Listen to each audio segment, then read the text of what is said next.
오늘 저는 잠언 19장 1절에서부터 8절의 말씀을 가지고 가난을 이겨내는 삶이라는 제목을 통하여 하나님의 말씀을 전가하고자 합니다. 현재 전 세계는 경제 위기가 오고 있다는 전문가들의 목소리가 들려오고 있습니다. 코로나 기간 침체된 경기를 부양하기 위해서 많은 돈을 풀면서 경기가 과열되고 집값이 천정부지로 올라가 이제는 돈의 가치가 떨어지면서 인플레이션이 왔습니다. 그래서 시장에 가면은 이전의 가격으로 살 수 있는 것이 별로 없습니다.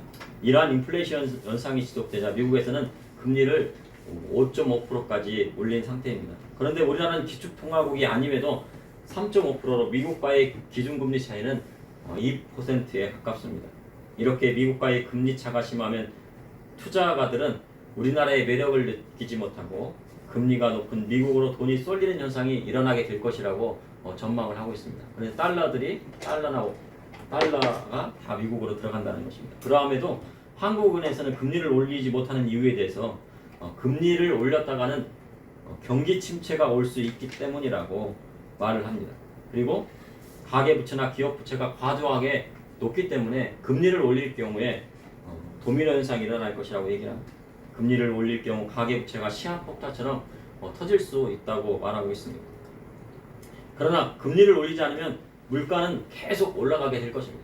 지금 우리가 물가가 비싸다고 얘기하는데 추석 물가가 지금 많이 올랐다고 그러는데 추석을 지나도 물가는 잡히지 않을 것입니다. 왜냐하면 금리차가 있기 때문입니다. 그리고 외환은 더 빠져나갈 것입니다. 현재 한국은행의 기준금리는 약 3.5%인데 청약저축의 금리는 2.1%라고 합니다. 근데 한국은행의 기준금리가 3.5% 정도가 되면은 그거보다 높은 수준의 금리로 은행에서 이제 이자를 줘야 되는데 청약저축 같은 경우에는 2.1%니까 3.5%보다 거의 1% 이상이 빠져 있는 것입니다. 그러니 나라에서 과도하게 시장에 개입하는 것이 아니라는 목소리까지 나오고 있습니다. 시장의 원리는 시장의 원리대로 해야지 정치적인 원리나 나라에서 잡고 있어는 안 된다는 것입니다. 과거 IMF 시절에는 금리가 최고 20%까지 올라간 적이 있었다고 합니다. 그리고 기업과 가계가 한꺼번에 무너진 적도 있습니다. 그렇게 IMF가 지나 26년이 지났지만 사람들은 그때 일을 기억하지 못하고 계속 빚을 지고 있습니다. 그 당시에 빚을 졌던 사람들은 그 빚을 갚지 못하고 가정이 무너지고 기업이 무너지고 갑자기 직장을 잃게 되었습니다. 그런데 빚이라는 폭탄은 풍선과 같아서 언젠가는 터지기 마련입니다. 그래서 성경은 빚지지 말라고 하셨습니다. 그래서 그런데 세상은 빚도 자산이라고 생각합니다. 빚져서라도 투자해야 더 나은 미래가 보장된다고 생각합니다. 지금 투자하지 않으면 더 나은 미래, 노후를 보장받을 수 없다고 말을 합니다. 그런데 성도는 빚을 질 수가 없습니다. 왜냐하면 빚지지 말라 하는 것이 성경의 가르침이기 때문입니다. 그럼 성도로 빚지지 않으면서 어떻게 하면 가난하게 살지 않는 방법, 가난하지 않게 살 수 있는 방법은 무엇일까요? 오늘 본문 잠언 말씀을 통해 가난하게 살지 않는 방법에 대해 나와 있습니다. 이를 통해 이 세를 살아가는 저와 우리 성도님들에게 하시는 하나님의 말씀은 무엇인지 여러분과 함께 나누고자 합니다. 첫째, 가난하게 살지 않는 방법은 하나님 말씀대로 성실하게 인생을 사는 것입니다. 잠언 19장 1절에 가난하여도 성실하게 행하는 자는 입술이 패역하고 미련한 자보다 나으니라. 성경에는 하나님 읽고 나아간 사람이 거부가 되고 부하게 되는 것을 보게 됩니다. 하나님 말씀대로 아브라함은 갈대라 우르에서 하란을 거쳐 조카 롯과 함께 가나안 땅으로 오게 됩니다. 아마 갈대아 우르에도 땅이 있었을 것입니다. 할아버지의 땅에 있었을 때, 아버지의 땅에 있었을 때 그 모든 땅들을 다 버리고 어디를 갔습니까? 하란을 거쳐서 가나안 땅을 오게 됩니다.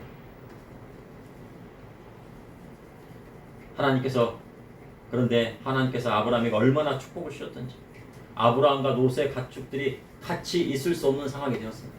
막 서로 싸웁니다. 너무 많아가지고. 그러니 어떡합니까? 네가 동하면 내가 서하고 내가 서하면 너는 동하겠다. 그래서 롯은 동쪽에 있는 소알 땅, 거기에 소알 땅을 보니까 물이 넉넉합니다. 가축도 키우기가 쉬울 것 같습니다. 그래서 롯은 동쪽 땅을 가게 되고 아브라함은 척박한 서쪽에 있는 땅을 가게 됩니다. 우리가 이스라엘의 지형을 보게 되면 예루살렘 쪽은요 높은 고지대입니다. 그래서 물이 별로 없어요. 근데 그 밑에 지역에는 요단강이 있고 소알 땅이 있으니까 물이 넉넉합니다. 그러나 아브라함은 롯이 동한다고 하니까 아브라함은 서쪽으로 가게 됩니다. 척박한 땅을 고르게 됩니다. 거의 사막지대나 같습니다. 광야지대나 같습니다. 하지만 아브라함은 척박한 가나안 서쪽 땅이지만 하나님 앞에 감사하며 그분의 말씀대로 성실하게 살았습니다. 결국 하나님께서 아브라함에게 많은 축복을 주셨습니다. 때로는 성도들 가운데 하나님께서 주신 축복을 기복신앙에 근거한다고 말하기도 합니다. 그러나 하나님께서 주시는 물질적인 축복도 그분을 믿는 자에게 주시는 은혜의 선물이라고 할 수가 있습니다. 그런데 기복신앙이라고 할 수는 없는 것입니다. 그런데 그 은혜의 선물을 받은 자가 그것을 어떻게 활용하는가가 문제인 것입니다. 하나님께서 주신 물질적인 축복을 받고 교만해져서 하나님을 모른다 하고 세상에 빠져 사는 경우도 많다는 것입니다. 이처럼 돈으로 인하여 믿음에서 떠나고 타락하는 경우가 수도 없이 많습니다. 하나님께서 물질적인 축복을 딱 부어주셨더니 물질적인 오는 순간 뭐합니까? 하나님을 멀리하고 타락하고 그리고 자기 마음대로 살아가는 경우들이 있다는 것입니다. 그래서 예수님께서는 부자가 천국에 들어가기가 얼마나 어려운지 낙타가 바늘귀에 들어가는 것보다 더 어렵다고 하셨습니다. 부자가 천국에 가기가 어렵다고 하면 듣기 싫어할 것입니다. 그래서 부자들이 많이 오는 교회에서는 그러한 설교를 하지 않는다고 합니다. 설교도 점검을 한다고 해요. 그래가지고 성도들이 듣기 싫어하는 설교를 하는 경우에서는 경고를 주는 겁니다. 그런 설교를 하면 안 된다. 그리고 경고를 몇 번 하다가 안 들으면 어떻게 합니까?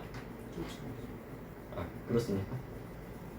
그러나 그것은 누가 하신 말씀입니까? 주님께서 하신 말씀입니다. 잠언 30장 8절에서 9절에 나를 가난하게도 마옵시고 부하게도 마옵시고 오직 필요한 양식으로 나를 먹이시옵소서. 혹 내가 배불러서 하나님을 모른다 여호와가 누구냐 할까 하오며 혹 내가 가난하여 도둑질하고 내 하나님의 이름을 욕되게 할까 두려워함이니이다. 믿음의 성도에게 가장 지혜 있는 삶은 적당히 사는 겁니다. 적당히 사는 겁니다. 가난하지도 않게 부하지도 않게 사는 것이 가장 좋은 것입니다. 그러면 적당하게 산다는 것은 무엇입니까? 오늘 성경을 보니 필요한 양식을 가지고 먹고 살 수 있으면 되는 것입니다. 내가 끼니 걱정을 안 하고 먹고 살만 하면은 되는 것입니다. 옛날에는 내가 쌀 걱정하고 오늘 저녁에는 무엇 먹을까 쌀떡을 보니까 쌀이 다 떨어졌네 하면은 적당히 사는 것이 아닙니다. 내가 오늘 저녁에 뭐 먹을지 집에 쌀이 있고 밥 먹을 것이 있고 그러면은 적당히 사는 것입니다. 신발도 운동화 하나 구두 하나 있으면 좋은 것입니다. 저도 구두가 있는데 10년 전에 결혼식 때 신었던 구두가 아직도 있더라고요. 그래가지고 제가 그 구두를 신어봤는데요. 구두가 헐지 않고요. 반짝반짝하고 좋더라고요. 옷도요 계절에 따라 옷이 있으면 행복한 것입니다.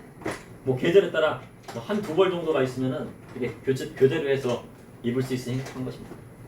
정말로 사람이 살아가는데 많이 필요할 것 같지만 많이 필요하지 않은 것이 우리의 인생입니다. 그래서 사람들은요 많이 필요한 것처럼 생각을 합니다. 그리고 그렇게 하고 남은 돈은 어떻게 합니까? 하나님을 섬기는 데 쓰는 거예요. 먼저 하나님 앞에 섬기는 데 돈을 쓰고 그 다음에 또 어떻게 합니까? 부모님을 공경하는 데 또 쓰고 그리고 자녀를 양육하는 데 또 쓰고 또 미래를 위해 저축하면 걱정이 없는 겁니다. 그래도요 저축을 해야 돼요. 아이고 주님 언제 오실지 몰라 그래서 저축을 안 하면 안 됩니다. 저축을 해야 됩니다. 그러나 사람이 욕심이 생기기 시작하면 빚을 끌어오게 되어 있습니다. 다른 사람들은 다 해외여행 가는데 나도 해외여행을 한번 가봐야 되겠다. 빚을 내서라도 가봐야지. 젊은 사람들이 막 그렇게 한다고 그래요. 한 1년 정도를 돈을 다 모아놓은 다음에 그 돈을 가지고 다 어떻게 해요? 100%를 가지고요 유럽 여행을 딱 가는 거예요. 그럼 다 쓰고 나면 뭐가 남습니까? 돈이 없어요. 그럼 다시 일하고 그렇다고 합니다. 빚을 끌어오게 되면 현재는 호화로운 생활을 하는 것 같지만 나중에는 망하게 되는 것입니다. 그리고 믿음의 성도는 너무 가난하면 되지 않습니다. 가난하게 사는 것은 주님의 뜻이 아닙니다. 예수님께서 오병이어의 기적을 베푸시자 많은 무리가 따랐다고 성경은 기록하고 있습니다. 주님께서 병자들을 고쳐주시고 그리고 배고파하는 자들에게 어떻게 했습니까? 그리고 가난한 자에게 뭐를 주셨어요? 떡도 주시고 물고기도 주셨습니다. 그래서 사람들이 구름대같이 주님을 따랐는데 주님께서 그들이 왜 따라왔다고 말씀하셨습니까? 가난하여 먹을 것을 먹으려 몰려든다고 말씀하셨습니다. 그가 생명의 말씀을 들으러 오는 것보다 뭐에 집착하고 있는 거예요? 먹는 거에 집착하고 있는 거죠. 아프리카에 가면은 많은 사람들이 몰려야 됩니다. 왜 몰려듭니까? 은혜의 말씀을 들으러 몰려옵니까? 그 중에 은혜의 말씀을 정말 들으려는 사람보다는 뭐를 먹으러 오는 거예요? 빵을 먹으러 오는 겁니다. 떡을 먹으러 오는 거예요. 그러니 떡은 먹었지만 무엇을 놓쳤습니까? 생명의 말씀은 놓친 것입니다. 그래서 너무 가난하면 생명의 말씀보다 먹을 것에 집착하고 주님께서 하시는 하나님 나라 천국 복음을 깨닫지 못하고 가난하여 무지하게 된다는 것입니다. 그러니 가난해서는 안 됩니다. 그럼 가난을 이겨내는 방법은 무엇입니까? 가난하지도 않고 부하지도 않게 살려면 어떻게 해야 됩니까? 잠언의 말씀대로 성실하게 살면 되는 것입니다. 정말 미련하리만큼 성실하고 분명하게 살면 되는 것입니다. 비록 가난할지라도 성실하게 행하면 그에게 하나님께서 은총을 베풀어 주시는 것입니다. 현재 중국의 청년 중 둘 중 하나는 실업자라는 이야기가 나오고 있습니다. 처음에는 20% 정도가 실업자였다고 발표를 했는데요. 중국에서 깜짝 놀란 거예요. 통계를 내보니까 어때요? 거의 뭐 한 46%가 직장을 못 잡고 있습니다. 그래서 시진핑이 뭐라고 그랬습니까? 야, 청년들 옛날을 생각해봐. 농촌에 가서 일하면 되잖아. 우리 땅 얼마나 넓어. 가서 농촌에 가서 농사지면 되지. 그랬더니 청년들이 대학까지 나온 청년들이 농촌에 가려고 하니까 힘들어요, 안 힘들어요? 힘들죠. 그러니 시진핑이 걱정이 되었다고 합니다. 청년들이 이렇게 불만이 터졌다가는 나중에는 나에게까지 그 원성이 오겠구나. 그런데 중국뿐만 아니라 우리나라에 청년이 취직할 곳이 없다고 아우성입니다. 전 세계적으로요, 박사가 가장 많은 나라가 어디냐면요, 박사학위를 지금 현재 가장 많이 받고 있는 나라가 옛날에는 독일이었는데 이제는 한국이라고 합니다. 너도 나도 다 박사예요. 그러니까 박사가 아니면 뭐예요? 취급을 못 받는 거예요. 박사 정도는 해야지 평균치 않은 거예요. 그러니까 앞으로는 어린이 여러분, 앞으로는 뭐 해야 돼요? 박사 해야 돼요, 박사. 박사까지는 해야지 이제 인정받는 거예요. 박사가 넘쳐나요. 취업을 못하면 결혼도 못하는 시대가 되었습니다. 그러나 그것은 어찌 보면 당연한 것일 수도 있습니다. 그래서 요즘은 신종어 중에 캥거루족이라는 말이 나오고 있습니다. 경제적으로 독립하지 않고 부모와 여전히 살면서 취직도 안 하고 부모님이 주시는 양식을 밥을 먹는 것입니다. 캥거루 앞주머니에는 무엇이 있을까요? 캥거루 앞주머니에 뭐가 있어요? 아기 캥거루가 있죠. 근데 아기 캥거루가 커가지고요, 장성화해서 성인 캥거루가 되었습니다. 그런데 엄마 앞에 있는 주머니에 딱 들어가 있다면 그 엄마가 얼마나 힘이 되겠습니까? 어떻게 돼요? 아기 캥거루가 나중에 크면 어떻게 됩니까? 그 주머니에서 나와야 돼, 안 나와야 돼? 나와야 되겠죠. 독립해야 돼. 그런데 다 큰 캥거루가 어미 앞주머니에 들어있다면 부모님이 얼마나 힘이 들겠습니까? 이러한 청년 실업 문제는 취직할 곳이 없는 것보다 힘든 일을 하기 싫어하기 때문에 라고 말합니다. 그래서 요즘은 딩크족이라고 그런 말이 나오고 있습니다. 결혼을 했는데 아기를 낳지 않습니다. 여러 가지 이유가 있지만 서로 즐기고 노후를 편안하게 살기 위해서 아기를 낳지 않는 거예요. 그러니까 뭐예요? 아기 낳으면 힘드니까, 자식 키우니까. 그러니까 힘든 걸 하기 싫으니까 뭐가 된 거예요? 딩크족이 되었다는 거예요. 직장이 없으면 우선 힘든 일이라도 해서 자립할 수 있어야 합니다. 그러한 성실함이 있어야 하나님께서 그의 인생을 돌봐주시는 것입니다. 아담에게 하나님께서 명령하신 것이 무엇입니까? 너는 식물을 얻는데 뭐를 흘리면서 얻으라고요? 땀을 흘려서 일하고 무엇을 먹으라고 했습니까? 식물을 먹으라고. 너 고기 먹으라고 한 게 아니고 식물을. 그래서 건강하려면 뭐를 많이 먹어야 돼요? 주로 식물을 많이 먹어야 돼요. 근데 고기를 많이 먹으면 어떡합니까? 너무 고기를 먹게 되면요, 건강에 문제가 생길 수 있는 것입니다. 비록 가난하여도 성실하게 행하면 입술이 패역하고 미련한 자보다 나으니라 하셨습니다. 입술이 패역하다는 것은 속인다는 것입니다.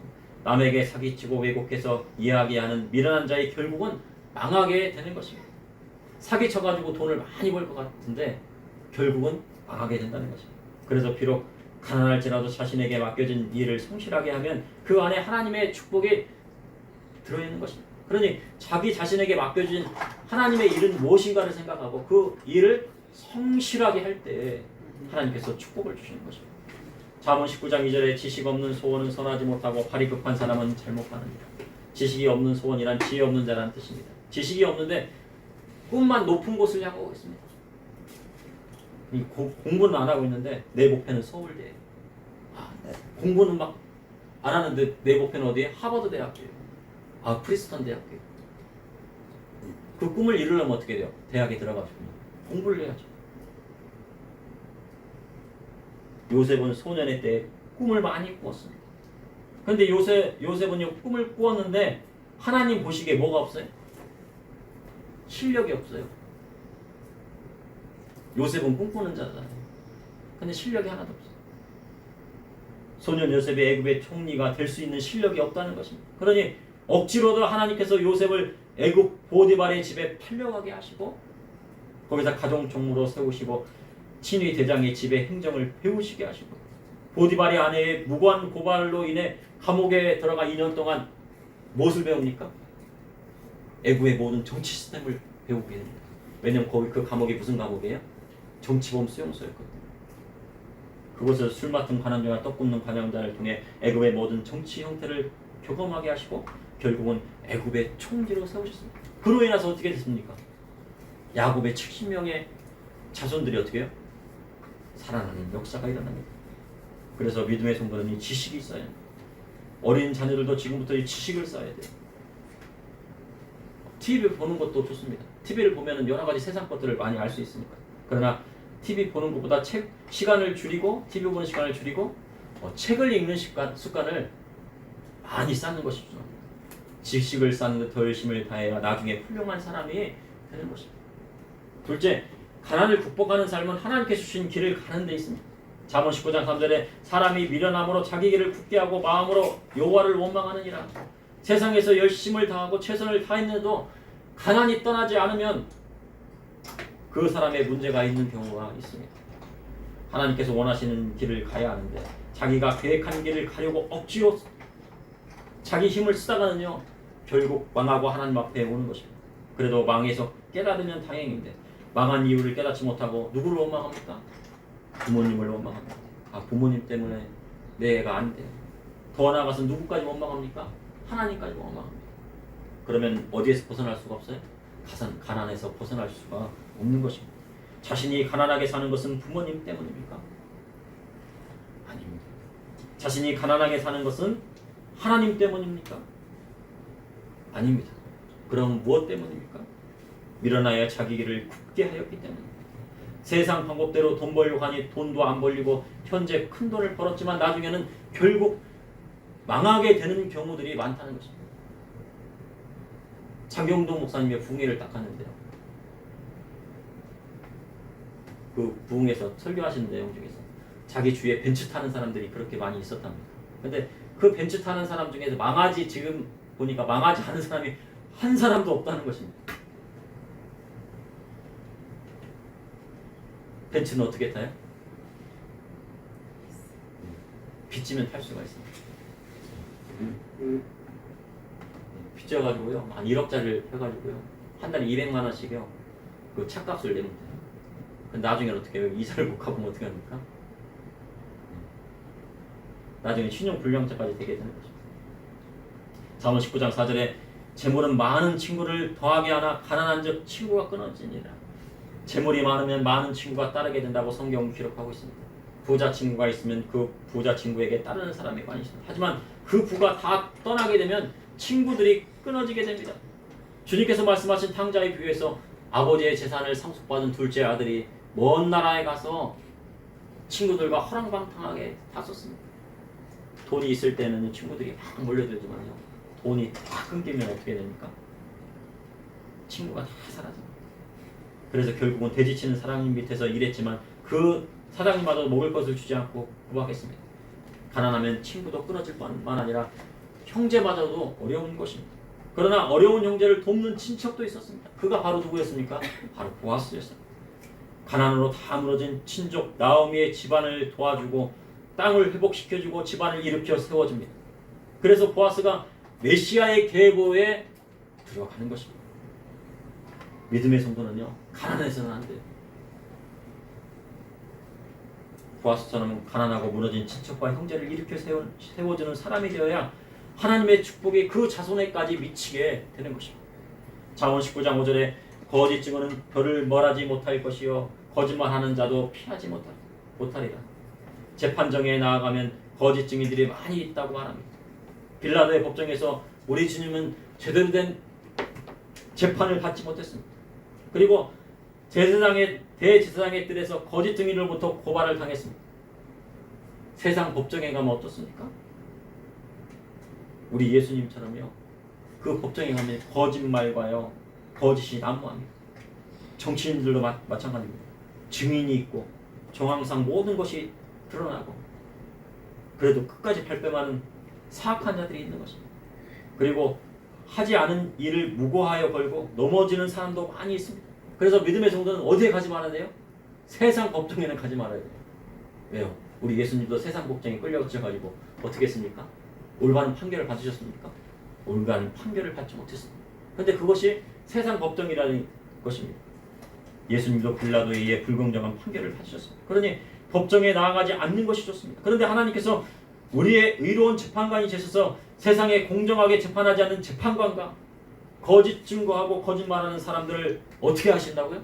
심판하시겠다고 주님 말씀하셨습니다. 그러니 우리는 주님 앞에 정직한 자가 되어야 되는 것입니다. 잠언 19장 6절에 노고는 사람에게는 은혜를 구하는 자가 많고 선물을 주기를 좋아하는 자에게는 사람마다 친구가 되느니라. 마음이 노고는 사람에게는 은혜를 구하는 자가 많다고 성경은 기록하고 있습니다. 마음이 노고난 사람은 마태복음 5장 마음이 온유한 자입니다. 예수님께서 마음이 온유한 자가 땅을 기업으로 얻으리라고 하셨어요. 노고로운 마음을 가지고 다른 사람에 베풀고 사는 사람은 그 자손들이 누리고 살 수 있는 땅을 얻게 되는 것입니다. 저희 아버지가 생전에 농사를 지으시는 분인데 농협에 많은 빚을 지었습니다. 학장 대출이다 뭐 이것저것 다 땄는데요. 돌아가시기 전에요, 그 모든 빚을 다 갚았어요. 그래가지고 농협에서 그런 얘기를 했습니다. 이렇게 성실하게 다 갚는 사람은 처음 봤다고 그러더랍니다. 그런데 제가 어렸을 적에 배추를 막 한 400포기 500포기를 심어놓으면요, 누가 친척들이 오거나 다른 사람들 동네 사람들 와서 배추를 좀 달라고 하면은 배추 좀 팔으라고 합니다. 배추 좀 사러 왔다고 합니다. 그러면 이제 무슨 배추를 줘요? 가장 좋은 배추를, 가장 크고 가장 실하고 좋은 배추를 주고 우리는 뭘 해요? 남는 배추, 좀 그렇게 뭐 썩 좋지 않은 배추를 우리가 먹었어요. 그래서 이상하다. 우리가 좀 좋은 배추를 먹고 남들한테 줄 때는 좀 덜한 배추를 드리면 안 되나? 그렇게 생각했거든요. 근데 지금 생각해 보니까요, 그런 마음을 가지셨기 때문에 그렇게 많은 빚이 있었어요. 아버지께서 이제 교통사고가 나셔가지고. 그럼에도 불구하고요, 땅이 지켜드리라는 거예요.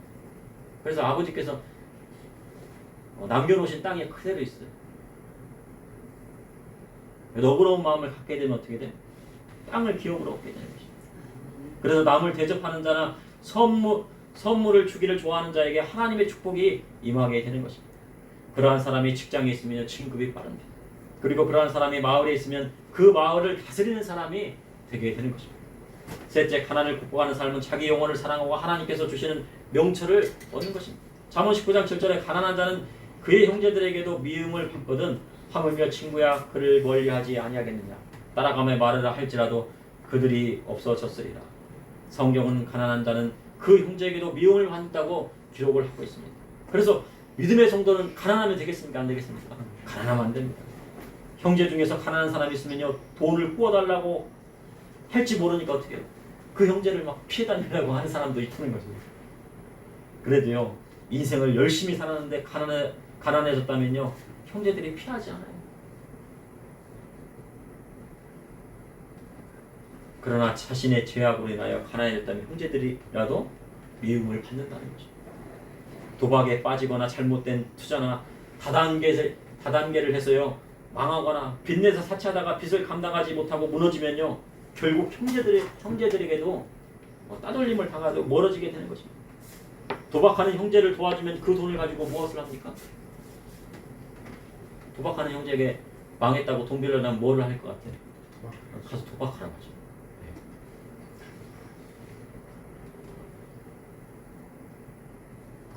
끝까지 도박하다가 꼬아준 돈마저 탕진하는 거죠.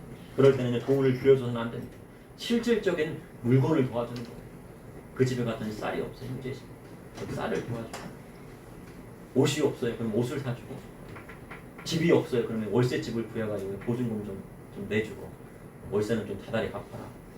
그래도 못하면 월세를 대신 내주는 방법으로 해서 도박하지 못하도록 해야 하는 것입니다. 나는 도박하는 사람들은요. 제지저금통에 있는 100원짜리 500원짜리를 가지고 가가지고 도박을 하더라고요. 그러니까 도박은 끊기가 어려워요. 우리 사회는 도박하는 사람들이 많이 있다고 합니다. 과거에는요. 모여서 했다면요. 이제는 어떻게 합니까? 인터넷에서 합니다. 사이버상에서요. 도박을 하는 거예요. 그런데 도박하는 사람이 결국은 뭐가 됩니까? 망하게 되는 것입니다.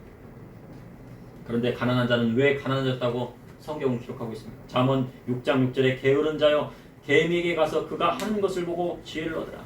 개미는 두령도 없고 감독자도 없고 통치자도 없으되 먹을 것을 여름 동안 예비하며 추수 때에 양식을 모으느니라. 잠언에는 게을러서 가난해졌다고 기록하고 있습니다. 게으르게 되면요 가난해집니다. 학생들이 공부하지 않고 잠만 자면 나중에 어떻게 돼요? 가난하게 돼요. 그래서 공부하라는 거예요. 지금은 모르지만 결국 가난하게 됩니다.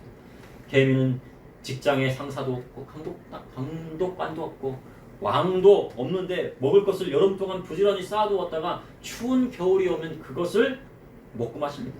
인생에도 여름이 있어요. 근데 우리는 보통 여름이 오래도록 길어질 것 같지만요. 여름만큼 짧은 계절도 없어요.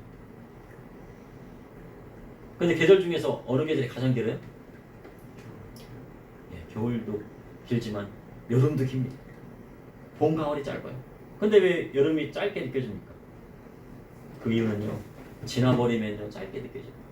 뒤를 돌아보면 짧습니다. 인생이 긴 것 같지만요. 나이가 들고 뒤로 돌아보면 인생이 한없이 짧아 보인다고 합니다. 야 언제 이렇게 지나갔지? 그렇게 얘기하는 거예요. 그러니 여름을 보지 말고 인생의 겨울이 올 것을 생각하고 일해야 가난하지 않게 사는 것입니다. 그러나 게으르지 않았지만요. 불의의 사고를 인하여 그리고 건강에 문제를 하여 가난해질 수가 있습니다. 그러면 어찌할 도리가 없어. 그때는요 하나님을 더 의지할 수밖에 없는 것입니다. 잠언 19장 8절에 지혜를 얻는 자는 자기 영혼을 사랑하고 명철을 지키는 자는 복을 받느니라. 지혜를 얻는 자는 자기 영혼을 사랑합니다. 인생의 고난 가운데 어려운 일을 겪는다 해도 지혜로운 자는 자기 영혼을 사랑하는 것입니다. 아 나는 사랑받기 위해 태어난 사람이야. 한번 해보십시오. 남한테 하지 말고 당신은 말고 나는 사랑받기 위해 태어난 사람입니다. 사랑받기 위해 태어난 사람입니다. 우리는 보통 그러잖아요. 당신은 사랑받기 위해 아니요. 성경에 보니까요. 누구를 어떤 영혼을 사랑해요? 자기 영혼을 사랑해요.